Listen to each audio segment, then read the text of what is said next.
All right, music fans, welcome back again to the Real Music Observer. It's Dave observing real music in real time for real people, just like you right there and this guy here. So, the Eagles, on their 40th anniversary of Hotel California, still have a Don Felder problem.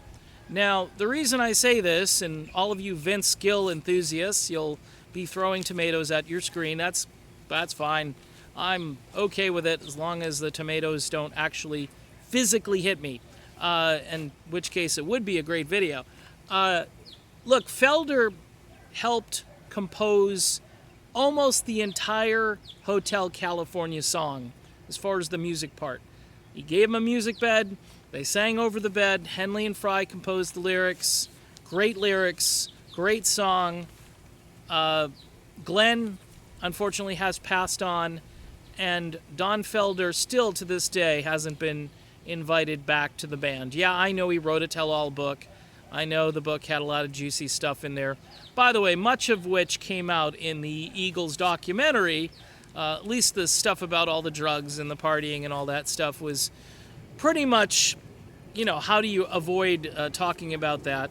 But Felder's relationship with the band and the way they used to argue, Felder used to call Henley and Fry the gods, small g, by the way, in reference to basically they're calling all the shots, they're making all the decisions, and based on record sales and things of that nature, you can't really argue with the Henley-Fry combination. What I take umbrage with is the fact that they don't really acknowledge Don Felder the way they should. The album comes out, the reissue comes out. There's a few really nifty live tracks on there, which I think collectors probably already had. There's this thing called bootlegging people. And then you don't have like the alternate take of Victim of Love. Rumor has it that they erased that version completely. I'm wondering if it's in there somewhere, though, and they just didn't want it to ever see the light of day, because I'm not saying you'd like it better than the Henley version. The Henley version is the one we've all grown up with, but at this point, as a rock historian, it would be really cool to hear the Felder version of it. You got this 40th anniversary thing out there. You're selling tickets for $1,000 a pop or $800, whatever it is you're getting for tickets now. I think it's pretty sad that the band can't say, you know what, hey, why don't we take Styx with us on the road?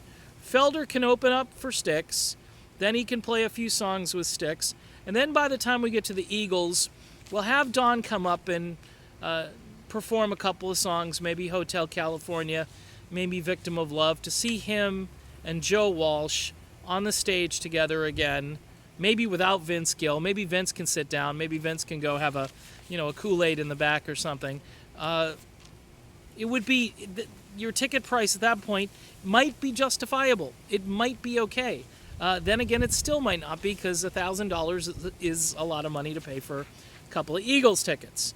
You got to thank Felder, though, for moving the band in a rock direction, whereas now you can thank Vince Gill for moving the band back in a country direction. I mean, Glenn's gone. Maybe Glenn wouldn't have wanted Vince Gill. We don't know. Maybe he would have. It seems, though, the natural inclination of the band, at least while Felder was on board. Hey, Felder's the guy who wrote Heavy Metal, Takin' a Ride. Have you ever heard that song? It's as rock as anything the Eagles have ever done. Felder's solo album, which is really hard to find, the first one, it's up on YouTube and so forth, but I don't think it's ever been reissued. That's a legitimate rock album. And even Don's solo album from a few years ago, that one is a tremendous album of real good rock tunes that everybody agrees is kind of where the Eagles were going, at least between 1975 and 1980 and 81 when they broke up. It's just kind of a bummer that Felder isn't recognized. And to me, I'm going to keep whining about this, because that's what I do. I whine a lot. and I apologize for that. But guess what? Don Felder should be invited back to do something. This is a big year. Hotel California was flying off the shelves 40 years ago, and the guy who helped it fly off the shelves is not welcome in the band. I bet you he wouldn't even care about the money situation. I think he'd just walk up there, get that double neck guitar, and he'd start strumming those chords, and all would be forgotten. Everybody would sing Kumbaya and Hotel California, and life would be good in the fast lane. I'm Dave, and this is the Real Music Observer, and I'll be back observing more real music in real time for real people, just like you, just like me, and just like Don Felder. Yeah, Felder. He should be back.